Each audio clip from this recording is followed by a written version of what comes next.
Ana dilim tatlı bal, salkım çiçeğin kokusu. Deniz Tanasoglu'nun şiirini her birimiz biliriz. Bu şiir yardım eder bize anlama ne kadar şıralı hem zengin ana dilimiz var. Zamanınız hayırlı olsun sayılı izleyicilerimiz hem seyredicilerimiz. Bugün efirimizi dilimize bağışlıyoruz. Çünkü Çiçek ayının 27'sinde ana dilimizin yortusu bakılır. Sizin için stüdyoda işlerler Valentina Çoban hem benim kolegam ses aparatçısı Pavel Arnaut. Misafirimiz de bugünkü günde Güllü Karanfil. Filologiya doktoru, Türkolog, kendisini ana diline hizmet etmeye adayan, bağışlayan bir insan. Güllü, zamanınız hayırlı olsun. Her vakitiniz hayırlı olsun. Hoş geldiniz stüdyomuza. Yurtumuz kutlu olsun. Ana dilimiz yaşasın diyeç. Bu soy kutlamaklardan bugünkü programımızı başlamayı isterim. Hem en ilk isterim sorma sizden Güllü. Bugünkü yortuyu hangi duygularla canınızda karşılarsınız? Sevinmeli mi o duygular? O sayıda var gücenik notaları mı bu duygularda? Ana dili yortusu sanırım hani getiriyor bizim aklımıza. Hani bizim reanimasyada olan bir dilimiz var. Dilimiz reanimasyada bulunuyor çünkü bilirsiniz küçük uşaklar laf etmiyor. Ben bunu her kere diyelim. Bunu herkes de anlıyor. Bunu herkes de biliyor. Şimdi buraya gelirken bir grupa uşak başçasından karşıma çıktı. Sorduğum zaman hayır olsun uşaklar. Zaman hayır olsun ne dediler. Sonra dedim siz nereden geliyorsunuz? Ne güzelsiniz. Artık beni anlamadılar. Sadece zaman hayır olsun anladılar. Selam verdiler. Bu kadar. 30 kişilik bir grupaydı. İçlerinden bir kızcağız Kongazlı. O anlıyor. O benimle laf etti. Anlattı hani anasından babasından laf ederim şeyde Gagavuz dilinde. Bakın düşünelim hani bir grupada belki 2-3 uşak varsa her köyde laf eden o artık biz ona seviniyoruz. Durum değil İslam. Sanırım hani bu yortuyu lazım yapma işlen değil sözlen. Ne kadar da biz güzel şiirler anlatmasak Facebook sayfalarında ya da yortularda bu bizim dilimize sanırım hani güç katmayacak. Analar babalar lazım bilsinler. Hani uşakların geleceği, uşakların gagavuzluğu anaların babaların elinde. Onun için analara, babalara, mahallelere, diyadolara büyük yük düşüyor. Bayram yortu güzel gün yağmurcukta yağdı, serinletti. Ama içimde bir burukluk var. Bir burukluk var içimde. Sadece kuşçağız koymak için bu yortu geçti. Uşaklar şiir anlattı. Biz kuşçağız için yapıyoruz bu yortuları. Ne yazık hani öyle. Ama uşakların ailede laf etmemesi en büyük dertlerden biri. İşte biz onu doğurtmaya çalışmalıyız. Kimden bu problemin çözülmesi başlasın lazım? Kim buna kuvvet koysun lazım? O sırada kuvvetimizi birleştirelim mi lazım? Sizin bakışınıza göre. Yok nasıl deme yani bu sadece ana babaların probleması. Ana baba bakıyor duruma. Ana baba duruma bakıyor. O görüyor ne zaman uşakla hangi dilde laf etmeye. O bakıyor yukarılara. Yukarıda. Başkana bakıyor. Bakıyor başkanın dolayanına. Bakıyor hangi dilde laf eder başkan. Bakın bu doğrudan da öyle. Böyle gözükse de bu doğrudan da öyle. O ana baba da o dilde laf eder uşakla. Yani burada görüyorsunuz hem devlet hem aile. Devletle aile birlikte olmasa bir düşünmekte, bir kafada, bir fikirde, bir ideolojiya olmasa o zaman bütün yaptığımız yortular, yazdığımız kağıtlar, Yazdığım şiirler, romanlar, araştırmalar hepsi boşuna. Kuvvetler örnek olsunlar lazım insanlara. Mutlaka. Olayırlar mı? Becerebilirler mi bu işi? İstiyorlar mı bunu yapma? Ne yazık ki olamıyorlar. Neden bu çıkışları yaparsınız? Neden çıkışları yapıyoruz? Zaman vardı başkan Rusça laf ederdi. Şimdi başkan başladı Rumunca laf etmeye. Gagavuzca laf ettiğini işitemedik. Yortu kutlamaklarından başka yeni yıl gecesi ya da başka bir yortular bir tekst üretiliyor. Koyular yönüne okuyor. O kadar. Ben görmedim. Başkan gitsin Gagavuz köyüne laf etsin insanlarla Gagavuz dilinde ben görmedim. Göremedim. Belki ben kaçırdım. Siz kaçırmadınızsa siz söyleyin, ben de oradayım kendimi. Bize arada sırada Gagavuz dilinde interview verilir. Ama gene de kısadan doğrusunu söylediğini. Bizde bilirsiniz nasıl oluyor. Bizde konsertlerde laf ediyor zaman hayır olsun. Hoş geldiniz. Sonra geçirir başka dile. Konsertlerimiz de bizim öyle gidiyor. Bizim pek çok şeyimiz o türlü gidiyor. Bizim baştan başa Gagavuzca yapılan pek az şeyimiz var. Biz sınaştık, hani biz sadece selamlaştık bize yeter. Gagavuz dili sadece selamlaşmak için değil. Bu neden olur? Hani saygı duymuyoruz dilimize, o şeyde istemiyoruz. Dil lazım kimseye. Kimseye dil lazım. Kendilerini zorluğa götürmeyi istemiyorlar. Onlara kolay başka dilde. Ona göre.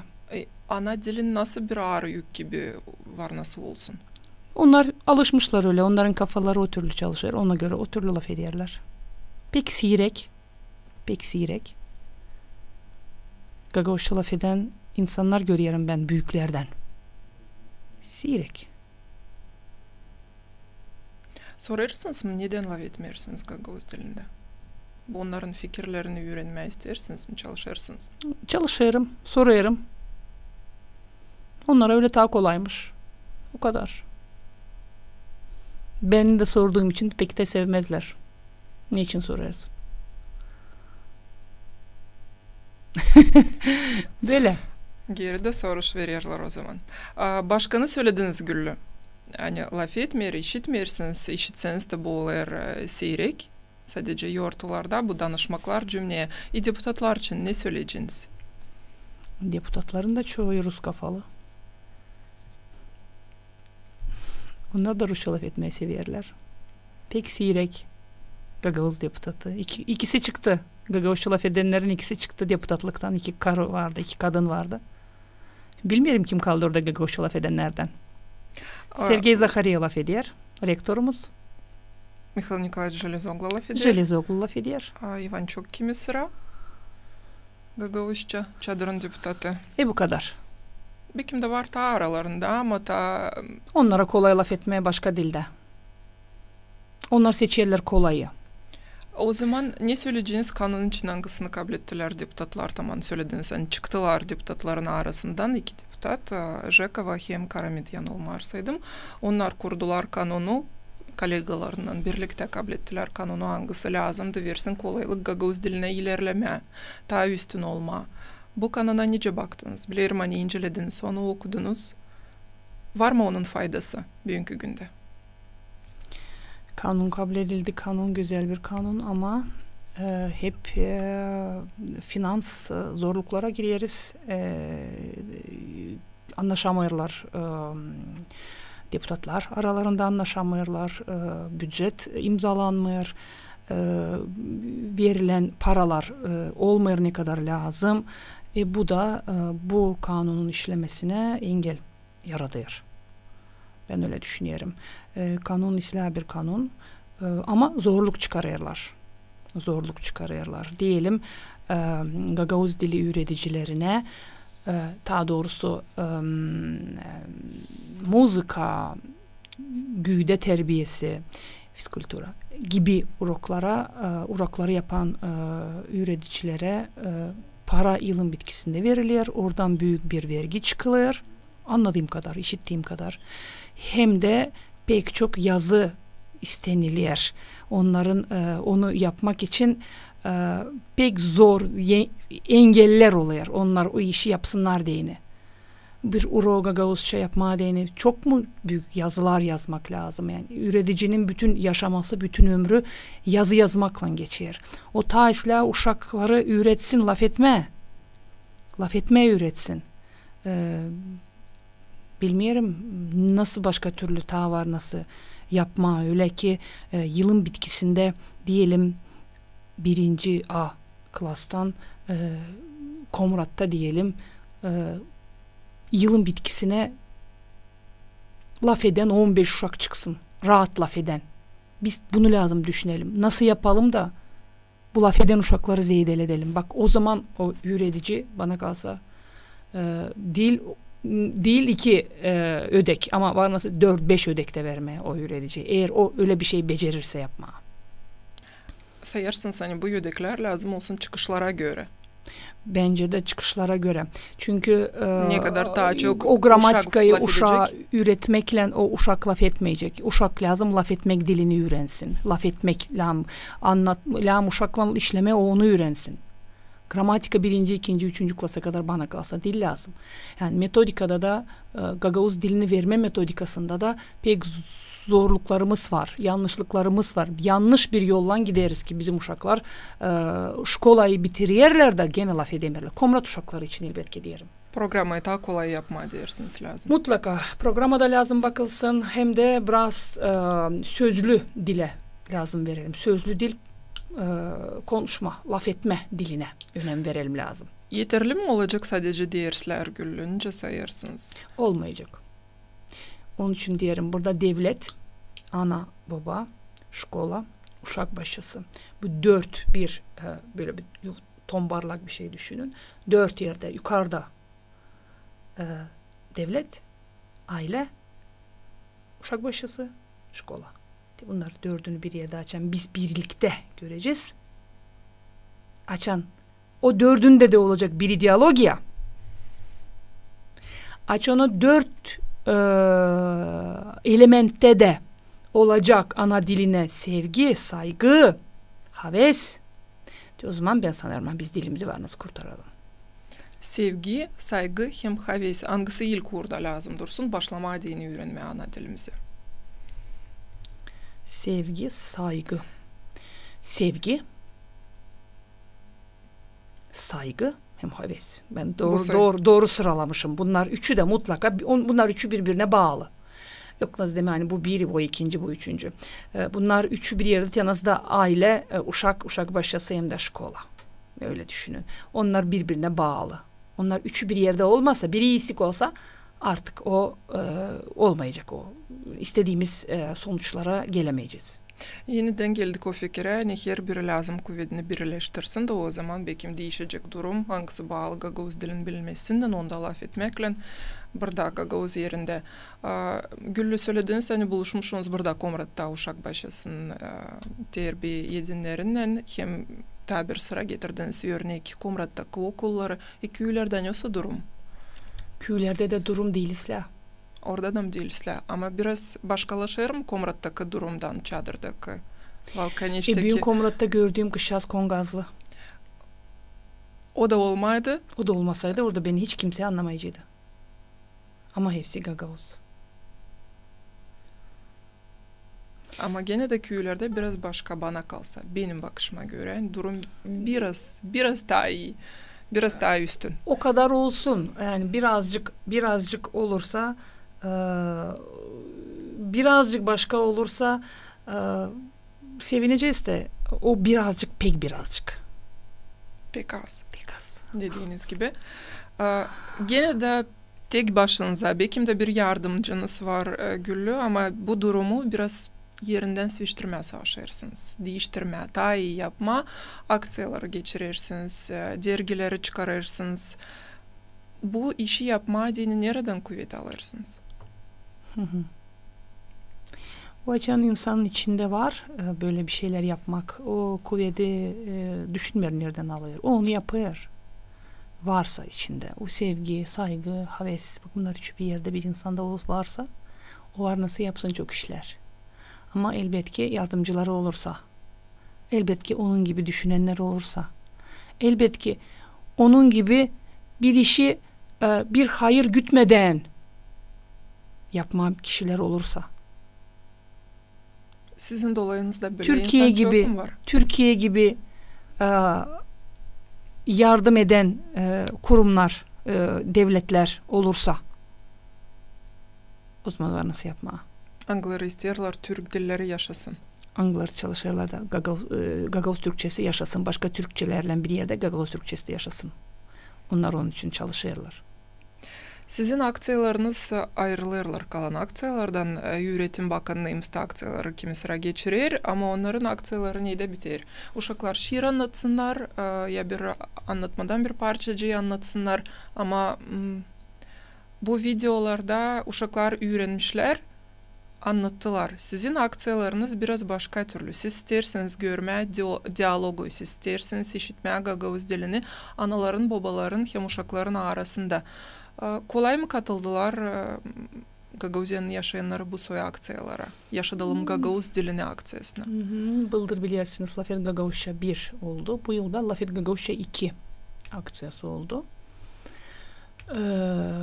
Bıldır bilirsiniz 35 uşak bisiklet verildi uşaklara. Türkiye tarafından, TİKA tarafından bisikletler alındı. 12 köy hem kasaba katıldı. Bu projekte içlerinde pekslaları da vardı ama üfkaları da vardı. Ama biz hepsine bisiklet verdik heveslendirmek için. Bu yıl birazcık başka türlü yaptık. Bu yıl 2 kategoriye uşakları toplamaya savaştık.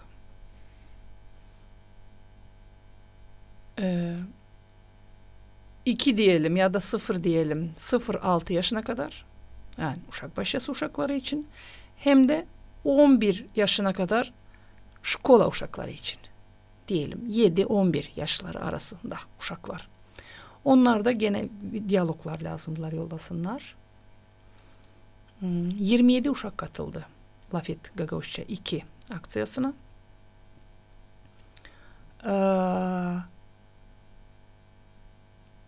Uşakların kimileri geçen aksiyadan tanıyoruz uşakları. Onlar gene katıldılar bu aksiyaya. Onları artık tanıyoruz. Onlarla yakından tanışıyoruz. Onların kısa videoları Ana Dilim Tatlı Bal sayfasında sık sık oluyor.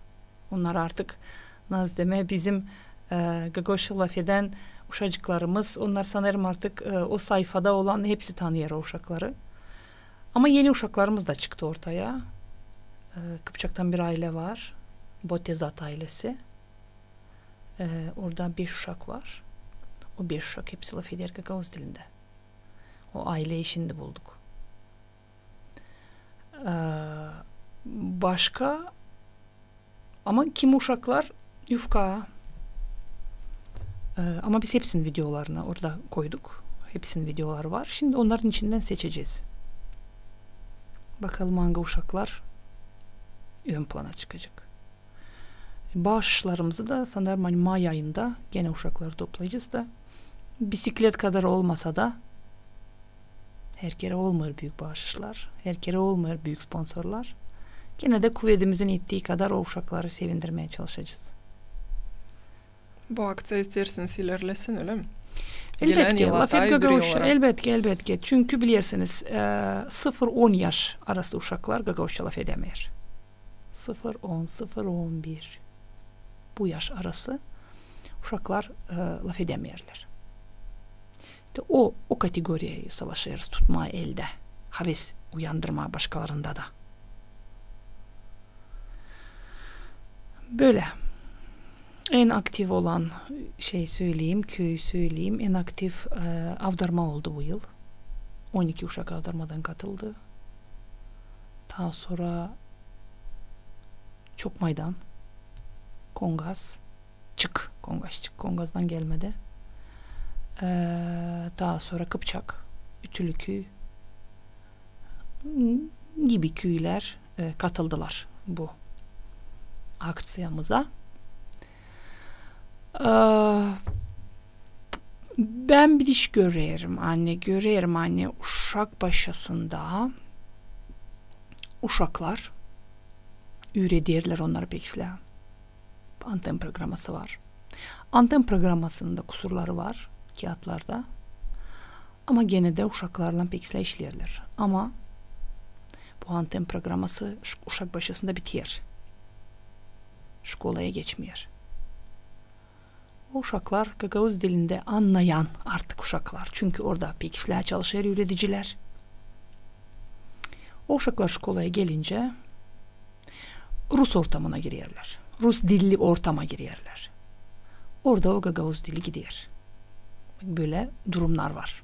Böyle faktlar var. Ben oradan buradan almıyorum haberi. Ben diyerimse ben doğru diyerim.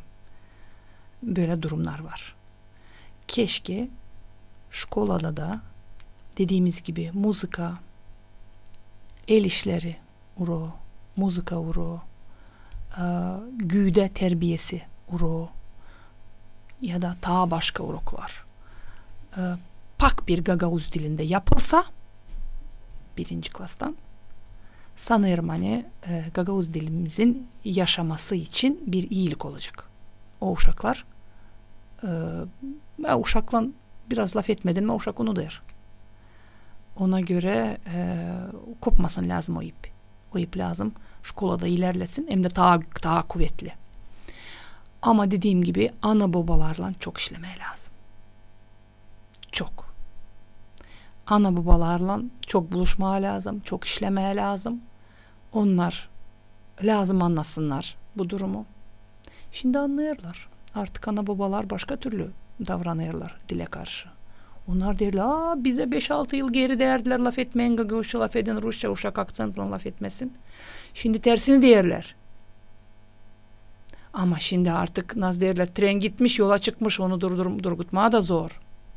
O uşağı o dilden Sonuçlar başka dile kötü. o uşağı başka dile çevirmeye de o kadar değil kolay. O uşağın psikolojisini de bozmayasın. O uşağın lazım ana diline karşı sevgisini de bozmayasın, kırmayasın. Onu lazım becerme. Ana isteyenler var, isteyen ana babalar var. Ama onu lazım bilmeyen nasıl yapma onu. Uşağın psikikasını değil lazım bozma. Laf et Gagavuzca uşağı sıkma, etme olmaz. O uşağın sevgiyle onu çevirmeye ana diline. Yani bu da önemli bir adım. Önemli bir iş. Yapmama öyle hani uşak o dili az etmesin o dilden. Bak bu da önemli. Onu da becermeye lazım. Ama dediğim gibi dilimiz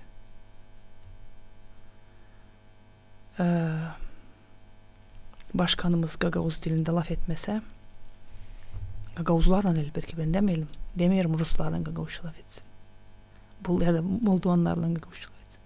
Gagavuzlarla başkan yardımcıları halk topluşu Gagavuzlarla Gagavuzca laf etmese, güzel Gagavuzca laf etmese, sokak dilinde değil, güzel Gagavuz dilinde. Nasıl biz bugün laf ediyoruz. Laf etmeseler dilimizin uğru yükseğe çıkmayacak. O aileye o sevgi, o duygu inmeyecek. Ailede laf etmeyecek. Neden bu kadar kaybettik ana dilimizin statusunu? Nasıl olaylar getirdiler bu duruma ana dilimizi? Çok eskilere gidiyor. Bu da 60. yıllara gidiyor. Sovyet zamanına gidiyor. O zaman açan biz uşaktık. Bizim ana babalarımızı kırdılar. Ne dediler? 60. yıllardan sonra açan Gagavuz şkolları bağlandı. Ne dediler? Laf etmeyin Rusça, laf edin uşaklarla Gagavuzca. Hem de pek acı bir durum hani 2010. yıldan sonra da artık UNESCO açan Gagavuz dilini kaybeden diller listesine aldı. 2010. yıldan sonra da uşak başçalarında laf etmeyin Gagavuzca, laf edin Rusça uşağınızın diyalekt şeyi var, aksenti var. Bunu diyen üreticiler oldu. Bunu diyen terbiye ediciler oldu. Bakın acı taraf burada. 21. asırdayız. Dilimiz gidiyor.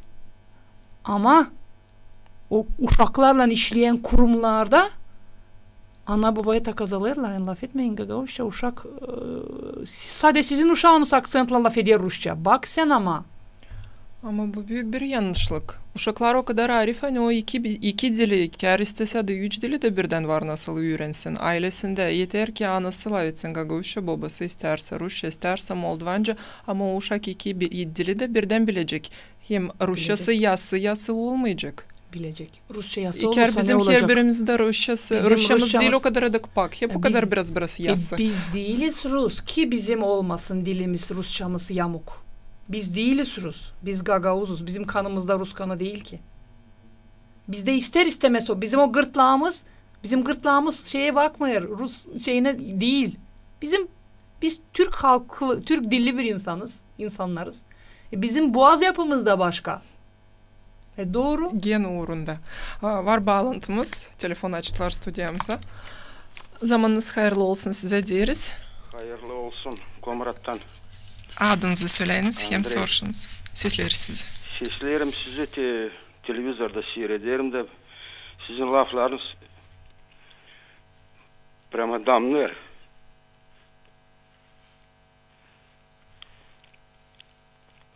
Sağ olun. Dilimiz kaybeler. Kimsine dillenmişi. 30 yıl avtonomiya. Ne fayda bu avtonomiya? Ama manası kökü neyden? Netseri bize gider Rusifikasya. Te bunu lem söyleme. Dil hani ana baba laf etmer, o söylem kim? Bizde 28 köyü her yerde uşak başlarında iş götürürler Rus dilinde, Rusça. Şkolalar hepsi Rusça, училище Rusça, üniversite açtılar, o da Rusça. Nelem yapmalım, çevirme, hemlikin neç uşaklar bilmerler Gagavuzca, nece tamam yürener laf etme, getirirler onu sade, orada Rusça. Lem çeketmez sadikten, uşak başçısından. Çevirme Gagavuz köylerinde 100% Gagavuz köyleri sadik Rusça. Çevirme Gagavuzca hem de devlet dilinden bilsinler. Kalan diller bize yabancı, inastranlı. Hem de Rus dilde hep öyle. Gene işlem yapma. 30 yıl geçti, bir de sokağın adını değiştirmediler. Avtonomiya, bu avtonomiya mı? Nice vardı, Lenin'e, Kotovski, Şorsa, bilmem kim, Pavlik Morozov öyle de durarlar. Doğru dersiniz. Çok sağ olun. Niçin susarsınız? Hem gidersiniz. Bizim bu halk topluşu, onlardan yok fayda hiç. Onlara hep polnomoçya yetişmiyor. Status ararlar, bilmem naş, prokuror. Hem gitmeye Moldovan parlamentine de orada söyleme yani. Kaybeler Gagavuzlar, hem Bulgarlar da kaybelerler. Dil kaybeler. Niçin bizde Rusça hepsi? Rus dili istersin öğrenme, pожалуйста öğren. Ama prepodavание, öğretmek lazım olsun kendi dilinde. Sağ olun. Daha biraz susarsak bir 10-15 yıl bitti.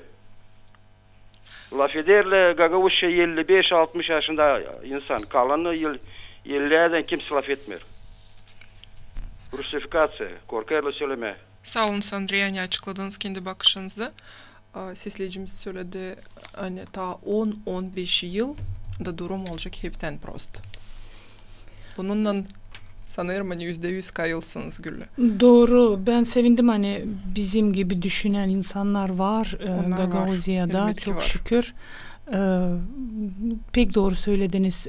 Bakın sokak adlarından da başlayır Gagavuz dilimize saygı, sevgi. Eğer biz ta şimdiye kadar bizim sokak adlarımız hep eskice giderse o zaman bu uşak bu saygı, sevgiyi nereden görecek?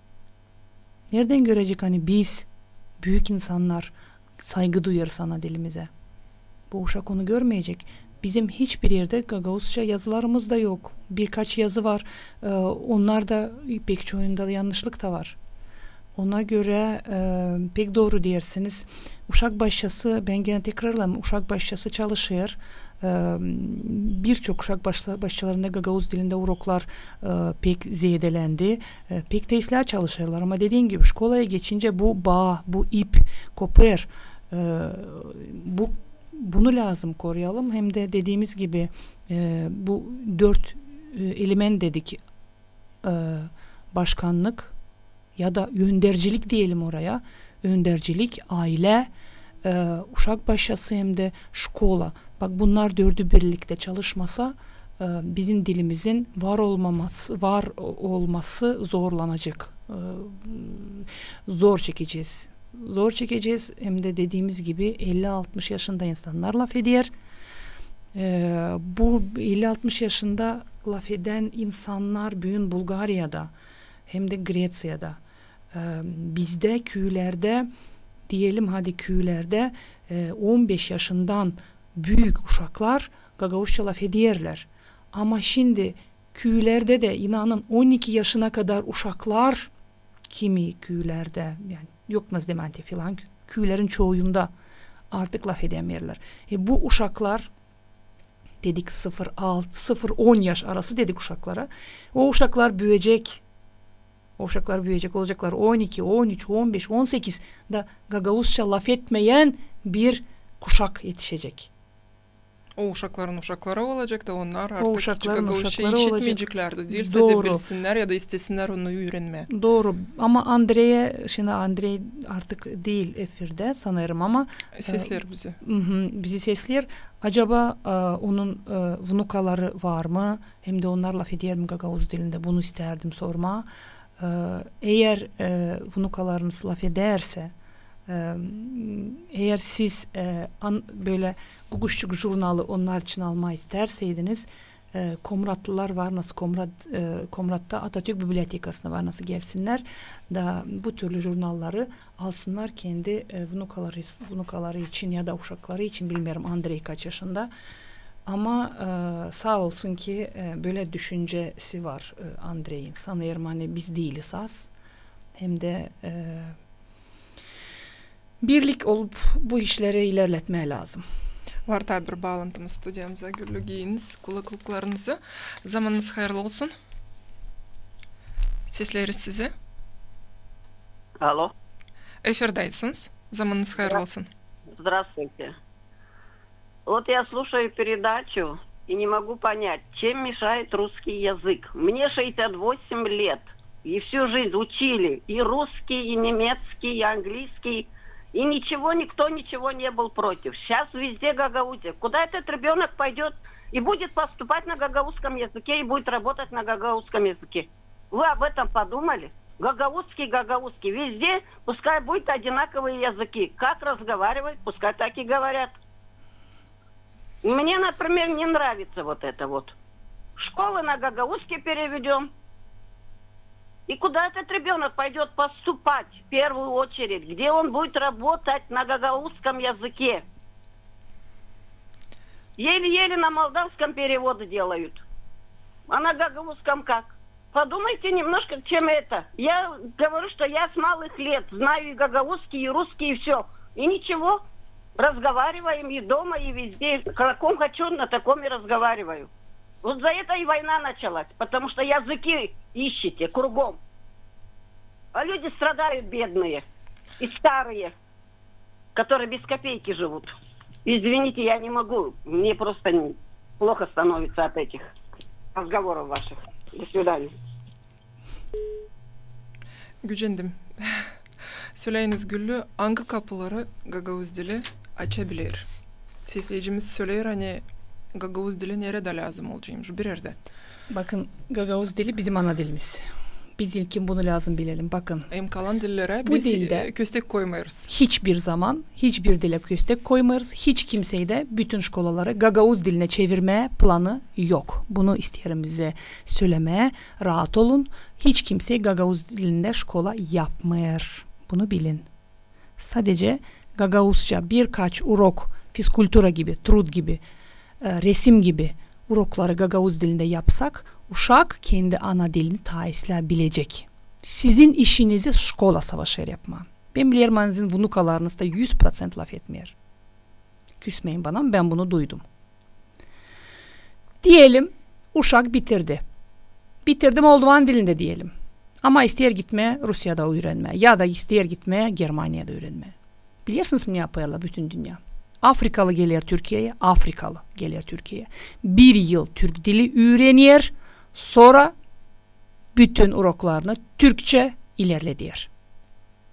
Diyelim sizin unukanız bitirdi Rusça. Ama ister gitme Rumuniya'ya. Var nasıl olsun mu? Var nasıl olsun. Biz bilmiyoruz öteye doğru dünyamız nasıl olacak, ne olacak, kim nerede öğrenecek, kim nerede yaşayacak, kim hangi devlette yaşayacak, biz onları bilmiyoruz. Sizin unukanız ne yapacak? 1 yıl Rumun dili öğrenecek üniversitede. Hazırlık kurs derler ona. Hazırlık kurs. 1 yıl öğrenecek dili, sonra bütün predmetlerini Rumun dilinde öğrenecek. Nerede yaşayacak o onun işi. Nerede dünya ona yol gösterirse orada yaşayacak. Ben bilmiyorum, ben anlatabildim mi durumu? Ona göre Gagavuşça şkolalar için hiç kimseye laf etmiyor. Pak Gagavuşça şkola olmayacak. Olursa olacak 3 dilli bir şkola var nasıl olsun. Diyelim ilk 1. 4. klasa kadar Gagavuz dilinde hem de Rus dilinde. Çünkü Rusça uşak geçiş yapacak. Sonra var nasıl olsun Gagavuzca, Rusça ya da Gagavuzca Moldovanca, Gagavuzca İngilizce. Yani bizim böyle şkolalarımız var nasıl olsun. Bizde Pak Gagavuz dilinde şkola olması için daha çok zaman var. Biz ona şimdi geçemeyiz. Ona göre siz rahat uyuyun. Ama gene de unukalarınızla çalışın laf etmeye Gagavuz dilinde. Çünkü o sizin kanınızda var o dil. Sizin dedeleriniz sizinle laf etmiş ana dilinde. Siz de yapın o borcu. Siz de kendi unukanızla laf edin o dilde. Çünkü diyeceğiniz neye lazım? Çünkü bu dilde laf ediyor 300 milyon insan. 300 milyon insan sizin vunukunuzu ya da vunuçkanızı anlayacak. Başka bir şey deme istemiyorum. Sağlıcakla kalın. Böyle bakışlara işittiğiyle, anladığıyla Covid'iniz kesilmiyor mu Güllü? Yok. Çalışma lazım, anlatma, gösterme. Küstürmeden gösterme. Anlatma. İnsanlar, bakın insan bilmiyor. Nasıl ve ne yapacak Gagavuzca bitirirse? Sanki Gagavuzca şkola yapan var. Gagavuzca şkola yapan yok. Yok öyle bir planımız. O zor bir iş. İnsan bilmiyor ama laf ediyor. Soruyor. Biz de onu anladıyız, açıklayırız. Sizin bakışınıza göre ne kadar zengin dilimiz var? Çünkü o Gagavuzca laf etme istemeyenler sık sık söylerler. Hani terminlerimiz yok. Bütünden doludan bakışlarımızı söyleyemeyiz, açıklayamayız duygularımızı ya da iş yerimizde Gagavuzca laf edemeyiz çünkü bunu ne deme Gagavuzca bilmeyiz. Bu problemi nasıl çözme? Bakın bizde kilise dili Gagavuzca varsa demek bizim dilimiz pek zengin bir dil. Var. Kilise dilimiz pek güzel. Var. Ya bakın, ya açın o kağıtları, ya açın o din kağıtlarını bakın. Ne kadar güzel bir Gagavuzcamız var orada. Pek güzel. Kim diyor hani bizim terminlerimiz yok? Doğru. Kimi sferalar, Gagavuz dili tayileri laf etmek dili uğrundaydı. Kimi sferalar bize zor. Diyelim astronomiya. Diyelim başka. Onları da ben sanıyorum hani dilciler toplanıp da var nasıl o tematik şeyleri yapsınlar. Sadece o sferayı, o alanı kullanan insanlar o terminleri lazım. Açık göz olsunlar, baksınlar, araştırsınlar. Da laf ederken doğru terminler kullansınlar. Var mı bu uğurda uzmanlarımız hangileri terminleri kuracaklar, Gagavuz dilimizi zenginleştirecekler? Ne için yok? Var. Bilim merkezinde işler gidiyor. Var. Dil çoktan medisina terminleri sözlüğü benim tarafımdan hazırlanıldı. Şimdi redaktör bakacak. Tekrar oturulacak, bakılacak. Ben sanırım hani yakın zamanda böyle bir sözlük olacak. Hem de bu sadece benim yaptığım bir sözlük ama başka dilciler de başka sözlükler üzerinde çalışıyorlar. Sağ olun. 57. yılda Orak ayın 30'unda Gagavuz yazısı kabul edildi. O yıldan beri de 2009. yıla kadar biz bugün de ana dili örtüsüne bakardık. 2009'da halk topluluğunun deputatları için saldırılar kararı bugünü Çiçek ayının 27'sine Aybaba Mikhail Çakir'in doğuma gününe geçirme. Siz bu karara nasıl baktınız? O yılın hem bugünkü güne kadar değişti mi bu bakışınız? Bakın. Doğru mu bir karardı? Yazı dili günü İstorya'da 31 Orak mıydı?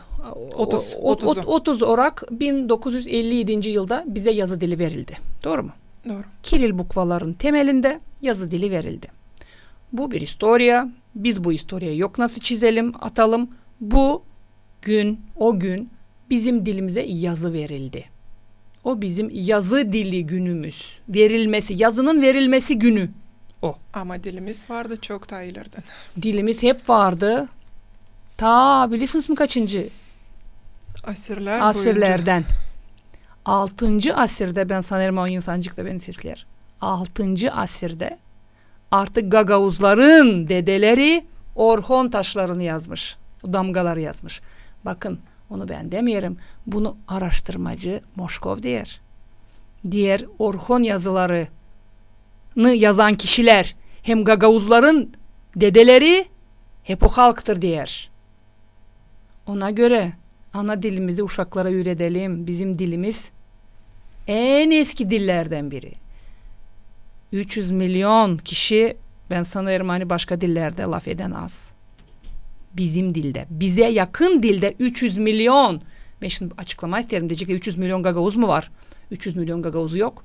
Ama 300 milyon kişi bizim dili anlar. 300 milyon Türk soylu halklar. Kazak, Kırgız, Özbek, Tatar, Kumuk, Nogay, Salar, Uygur, Kırgız hem ta aklıma gelmeyen halklar bunlar. Hepsi 300 milyondan çok da. Ne demişti Erdoğan açan geldi bize buraya? 300 milyon halkız dedi. Koruyun dilinizi dedi. Birleştirdi, ayırmadı kimseyi. 300 milyon bir Türk dünyasıyız dedi. Bu çok güzel bir laflar. Çok güzel bir laf söz oldu Erdoğan tarafından. Ama bizimkilerin ağzı hep küsüyorlar hani Rus dilini ezeriz. Biz Rus dilini ezmeyiz. Rus dili değil bizim dilimiz, o yabancı dil. Sadece öyle kaldı hani bizim şkola dilimiz oldu o. Eski zamanlardan kaldı. Ama bizim ana dilimiz Gagavuz dili. Budur. Kimin var hakkı demeye ben Gagavuzum. Gagavuzça laf eden, uşağı Gagavuzça bilen, uşağı Gagavuzça laf eden, ben Gagavuzum desin. Ama bizde çok patriotlar var ama bakarsın uşak Gagavuzça bilmiyor. Onlar psevdo patriot diyelim onlara. Onlar yalancı patriot ben diyelim onlara. Doğrudan da öyle diyelim. Pek çok aydınlarımız var. Göğüsüne vuruyorlar ben patriot. Eğer sen patriot ana dilini uşağına vermemişinse o zaman sen değilsin patriot. Boşuna kendini yırtma. Değil mi? Bence öyle.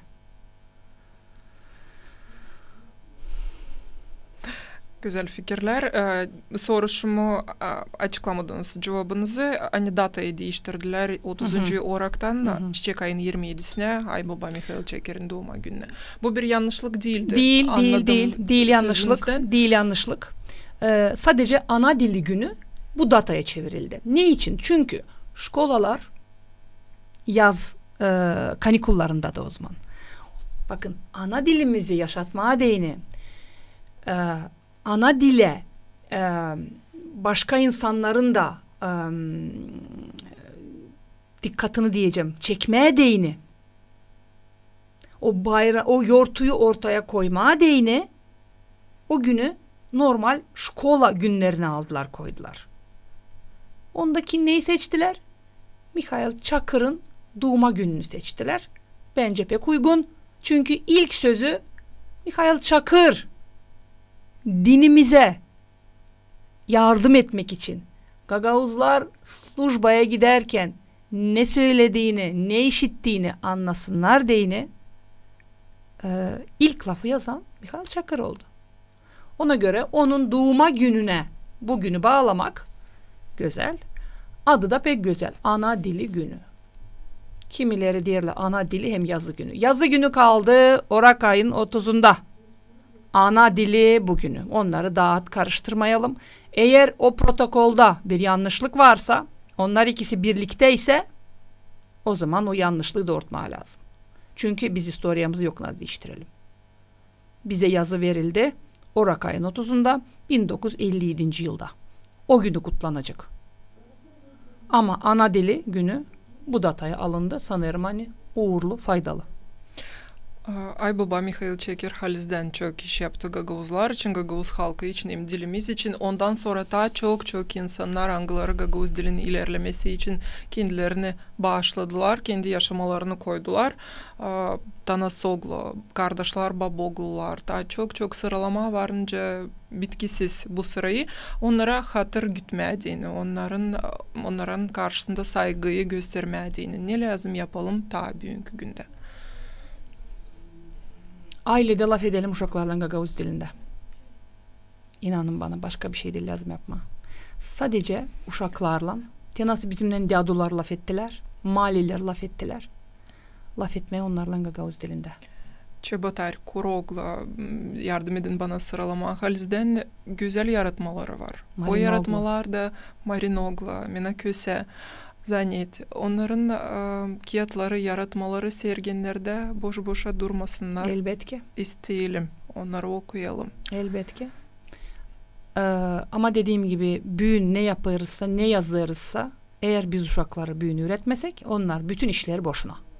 Bugün bilim merkezinin yaptığı işler boşuna, eğer uşaklar Gagavuz dilinde laf etmese. Bakın ne kadar büyük iş yapılır. Düşünün hani boşuna. Düşünün hani 50 yıldan sonra onları kimseye bakmayacak. O araştırmalara. Onlar kalacaklar orada şey gibi. Eksponat gibi kalacaklar orada. O kağıtlar, jurnallar, hem başka şeyler. Sağ olun. Var tabi bir bağlantımız stüdyamıza. Zamanınız hayırlı olsun size diyeriz. Hristos dirildi. Akına derildi. Akına derildi. Ben isteyen söyleme. Hani Gagavuzca da lazım onu bilme. No, bizde Babus'ta, bizde sokakta 21 iyi var. Onun içinde yaşamıyorlar. Dolayısıyla bunu siz düşünürsünüz. Ne çünkü gidiyorlar. Asan evlat dolu olacak ki Gagavuzca da kaybetmeyecek. Aha. Zira ben işlerimi 89'da Khabarovski krayda, orada avtonom Respublika, Evreska Avtonom Respublika. Da orada bilirsiniz kaç şubut vardı. Bir sekreterim karısı. Da siz ki bunu düşünün. Hani geçin buradan kişiler gidiyor. Gagavuzlar. Zaten orada evlat dolu. Gagavuzca'da layıkçıyız. Ki bunu düşünün. Daha çok da bunu düşünün. Sağ olun. Böyle bir bakış. Şimdi biz yok nasıl hepsini düşünelim. Bizim alanımız Gagavuz dili. Biz olan insanlarda Gagavuz dilinin ilerlemesi için çalışıyoruz. Keşke ben ya da benim yandaşlarım becerseler de bu ekonomika durumunu düzeltseler de Gagavuzlar hiçbir yere gitmesin. Gagavuzlar kalsın köylerinde, evlerinde. Da o zaman doğrudan da doğru dersiniz. Gagavuz dili o zaman daha da pekisle olacak. Ama ne yazık hani bu benim kompetansiyam değil. Ben sadece burada yaşayan ya da Bulgarya'da yaşayan Gagavuzların dilinin gelişmesi için çalışıyorum. Ben bunu beceriyorum. Ama başkanlıkta oturan kişiler ben sanırım bu işle zanatlansınlar lazım da sizin dediğiniz için olsun. Halizden hepsimiz bunu isteriz. Aileler dolu olsun. Tabi bir bağlantımız var Güllü. Zamanınız hayırlı olsun. Çok sağ olun. Hristos dirildi. Akına dirildi. Siz сейчас нервоторву интеллектуал bu dağlar ile bir bağ var. Звоните de sizin bozur настроениесinde süredir Nyavcıkov Gagavuz dilinden.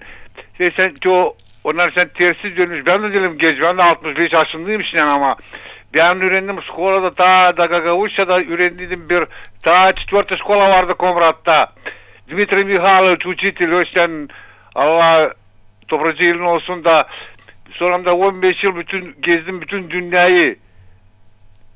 Bu istediğim gemide Targovan flotede gezdim bütün dünyayı da Gagavuzca kaybettim. Her bir yanına gitmedim. Начиная от Бразилии, кончая Afrika'yı Gagavuzlar всегда я встречал. Хотя şimdi onlar daha çok ama daha atılmadılar kendileri istesinler. Ama bunlar alpak için duruyor.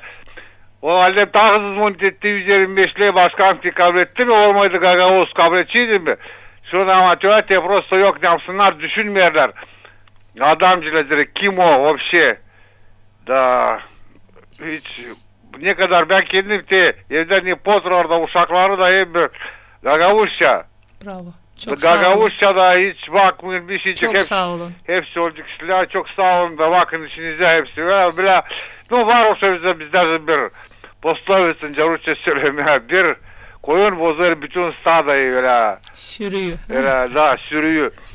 Так что hiç расстраиваться olmayın. Çok sağ olun da hep bir bakın işinize de Gagavuz kaldırın Gagavuz dilinizi. Olmadı dil olmayıcı da avtonomiyada olmayıcı da bir şeycik de. Bu da ikinci de aynı zamanda Evreyski avtonomiler. Olmadı Gagavuzlar olmayıcı da avtonomiyada niçin?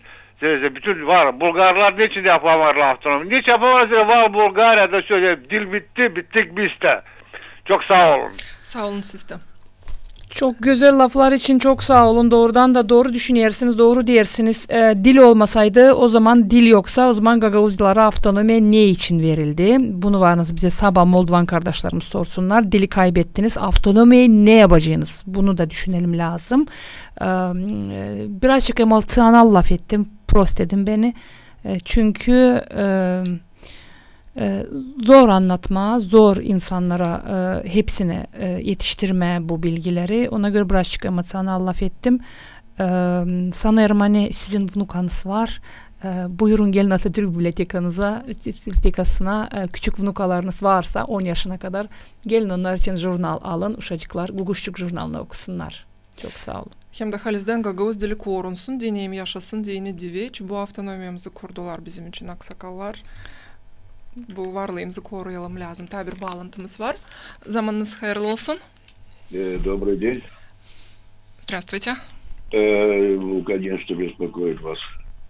Я по поводу языка. А вы знаете, что наши такие многоуважаемые комрачане так испохабили гагаузский язык. Даже стыдно слушать. Недавно ваши слова «аксакала», откуда они появились у гагаузов? Откуда? Вы начинаете сами испохабили, а на деле болдунус. Будьте корректны, пожалуйста. И корректно, вот я сказал, вот вы сказали «аксакалы». Откуда в гагаузском языке слово «аксакал» взялось? Это сейчас новое слово,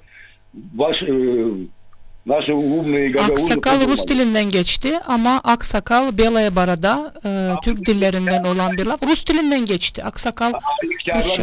Ama Türk kökleri var. Türk kökenli Rusça bir laf geçmişti. Aslında Furkulsa geçti bizim dilimizden Moldovan dilinden. Bu da öyle. Çocuklar, çocuk başçası. Uşak başçası deriz. Uşaklar vardı. Şimdi çocuklar oldular. Uşak başçası deriz. Çocuk demeyiz. Uşak başçası deriz. Yarısı sistem radyo kimerken ben bütün gün oturayım radyonun yanında заниматься kendi işim radyoda işi.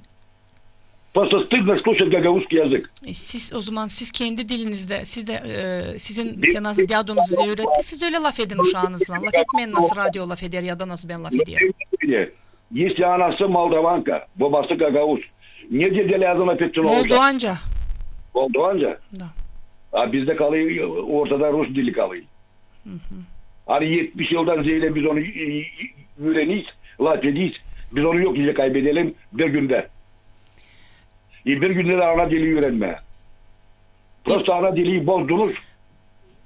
Siz bozmayın. Siz kullanın. Siz uşağınızla, siz vnukanızla Gagavuzca laf edersiniz mi? Sizin vnukanız Gagavuz, sizin oğlunuz Gagavuz laf edersiniz mi Gagavuz dilinde?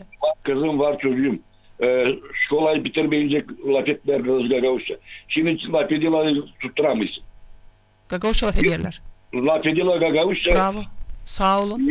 Vnukalarım da уже geliyor şkolayı laf etmerdi. Posta şkolu çekiptiler laf ettiler. Aha, vnukalarınız büyük sizin. Doğru mu? Vnukalarınız büyük. Ne polyam? Vnukalarınız büyük sizin o zaman.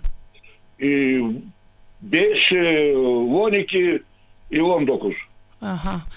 12 ile 5 yaşında uşak için gelin Atatürk Bibliotekası'ndan jurnal alın. Uşaklar okusunlar Gagavuz dilinde. Orada laf ettiler. A büyü laf edeyim свободно на гагаузском языке.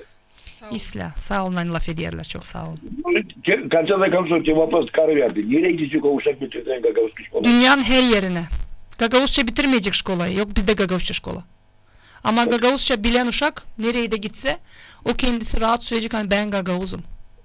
Ama derse ya Gagavuz diyecekle söyle birkaç lafı Gagavuzca da uşak bakınacak. İnanın bana Gagavuz ana dilini bilmeyen kişiye saygı yok. Dünyanın hiçbirinde. ana diline, bakın inanın doğru diyelim. Hani dili bil. Kim hani bilmiyor dili o söylemeyen ben Gagavuz. Öyle mi? O zaman ne diyecek? Ben Rus mu diyecek? Ya da ben Moldovan mı diyecek? Desin o zaman yazık olacak size. Siz Gagavuzsunuz ama sizin büyüttüğünüz uşaklar değil Gagavuz. Doğru. Давайте. Sağ olun. Ben sadece isterim söyleme radyocuların, kolegalarımın adından. Hani çocuk başyası hiçbir zaman kullanmayırız. Her sıra deriz uşak başyası. Hem ta bir fikrim var. O hani yok bir de dil pak, pampak. Her bir dilde var gelme laflar. Nece de Rus dilinde, Gagavuz dilinde, Türk dilinde de var pek çok gelme laflar. Bunu benden daha iyi bilirsiniz Güllü. Doğru. Elbette. Pak dil yok. Çünkü külturalar, insanlar birbirine komşuluk ederler, laf ederler, birbirine alışveriş yaparlar, ekonomik durumlarına girerler. Ona göre her bir dilde alınmalar var. Bizim dilde de çok alınmalar var. Eski alınmalar var, yeni alınmalar var. Bundan biz yok, nasıl kaçalım? Biz yaşarız bütün dünyadan bir yerde. Bu sıradan bir iş. Elbette ki. Ama biz gene de kendi dilimizi, kendi eski laflarımızı korumaya çalışırız. Gene baş temamıza dönelim çünkü 2 minutumuz kaldı programın sonuna kadar Güllü. Vaktimiz çok hızlı geçti. Sizin danışmanız Gagavuz yerimizin yaşayanlarına, gençlerine, yaşlı insanlarına, orta yaşlı insanlarına ne demek istersiniz? Malları, dadıları danışma isterim. Hem de ana babalara danışma isterim. Gene diyelim hani bizim dili anlayan 300 milyon insan var bu dünyada. Elbette onlar de kendileri değil Gagavuz. Onlar Azerbaycan Türkü, Türkiye Türkleri, Kazakistan, Özbekistan, Türkmenistan, Uygur, Kazak, Kırgız, Tatar, Salar, Kumuk, hem ta çok sıralamadığım halklar bunlar. Onlar derler. Ben Kumukum derler. Ben Tatarım derler. Ama onlar hepsine bene ben derler. Burnuya burnu derler, göze göz derler. Yani dilimiz bir türlü. Biz bu kardeşliği lazım koruyalım. Biz bu Türk dünyasının bu birliğini, bu 300 milyon sayısını lazım koruyalım. Gagavuzların sayısı, ben Gagavuzum diyen kişilerin sayısı çok olsun. Bakın bu pek önemli. Çünkü dedesi, dadusu, malisi Gagavuz ama uşak değil belli kim. Uşak ben Gagavuzum söyleyemeyecek çünkü o dili bilmiyor. Ona göre elementar bir iş. Sadece laf edin Gagavuz dilinde. Üretmeyin, demeyin bak bu alma, bu armut. O almayı ver dadın ya da o bir armut al ye.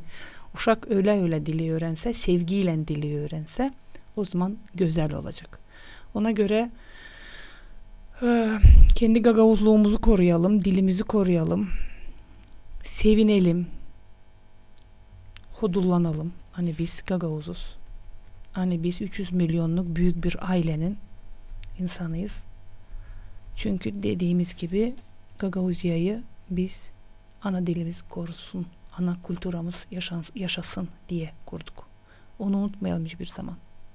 Eğer biz Gagavuz'sa biz lazım bilelim ana dilimizi. Bu kadar. Sağ olunuz. Bugün stüdyamızda bulundu Güllü Karanfil, filologiya doktoru, Türkolog hem ana diline hizmet etmeye kendisini bağışlayan insan. Programımızı isterim başarmaz radık laflarla Gagavuz dilimizi öğrenelim. Da olsun hakkımız deme ben Gagavuzum. Kalın sağlıcakla.